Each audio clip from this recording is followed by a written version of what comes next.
అందరికీ నమస్తే. మన డైరీ ఫామ్కి స్వాగతం. ఇది గుజరాత్లో రెండో రోజు. మీకు చెప్పాల్సింది ఏంటంటే పొద్దున్నుంచి నాకు కాల్స్ చాలా వస్తున్నాయి. అట్లాగే ఇద్దరు ముగ్గురు రైతులు నాకు డబ్బులు కూడా వేశారు అకౌంట్లో. అన్న మాకు ఒక గేదె కావాలి, ఒక గేదె కావాలని. దయచేసి నేను చెప్పేది ఏంటంటే గేదెలు అయితే మనకు అందుబాటులో లేవు గుజరాత్లో.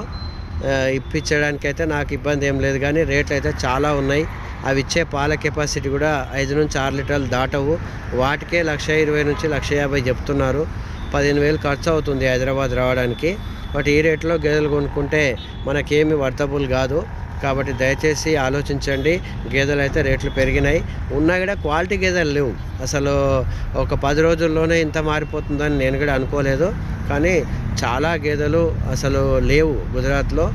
ఒకవైపు రంజానే కారం కావచ్చు, ఎందుకంటే చాలామంది వ్యాపారులు ఇక్కడ చేసేది వాళ్ళు కొంతమంది ఈ నెల రోజులు రెస్ట్లో ఉంటారు. కాబట్టి కొత్త గేదెలు తీసుకురాలేక రైతుల దగ్గర కూడా గేదెలు తక్కువ ఉన్నాయి. కాబట్టి నేనైతే రేపు ఒక్కరోజు ఉంటున్నాను. వీలైతే గేదెలు కొంటాను, లేదంటే ఖాళీగానే హైదరాబాద్ రావడం జరుగుతుంది. ఒకవేళ మనకు అనుకూలంగా ఉంటే గేదెలు తీసుకుందాం. ఇంకో విషయం ఏంటంటే చాలామంది గేదెలు ఇప్పిస్తున్నారు, వీడియోలు చేస్తున్నారు యూట్యూబర్సు. వాళ్ళ గురించి నేనేం మాట్లాడట్లేదు, కానీ రైతులే జాగ్రత్తగా ఉండండి. మోసాలు ఎన్నో రకాలుగా జరుగుతున్నాయి. నేను చెప్పేది విని కామెంట్లు పెడితే పెట్టుకోండి, నాకేం నష్టం లేదు.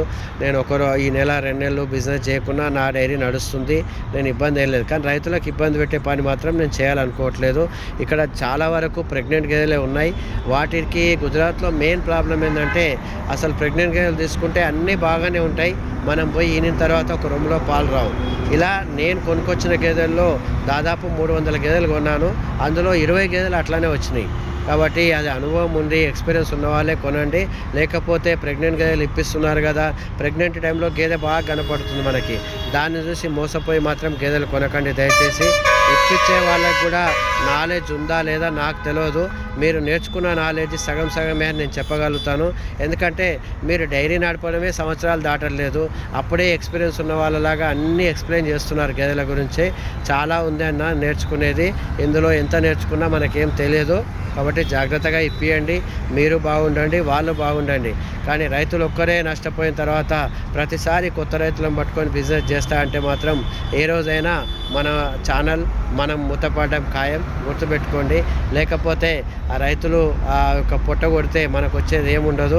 జాగ్రత్తగా బిజినెస్ చేసుకోండి, నష్టం లేదు. కానీ రైతులకు రాంగ్ ఇన్ఫర్మేషన్ ఇవ్వకండి దయచేసి. ఇది నా రిక్వెస్ట్ మాత్రమే, మిమ్మల్ని ఉద్దేశించింది కాదు. కాబట్టి నేనైతే గేదెలు కొనలేదు. ఒకవేళ మనకు అనుకూలంగా ఉన్నప్పుడు నేను వీడియోలు చేస్తాను. రేపు హైదరాబాద్ వచ్చాక చూద్దాం. ఈ విషయం అవగాహన గురించి చేస్తున్నాను. అందరికీ నమస్తే.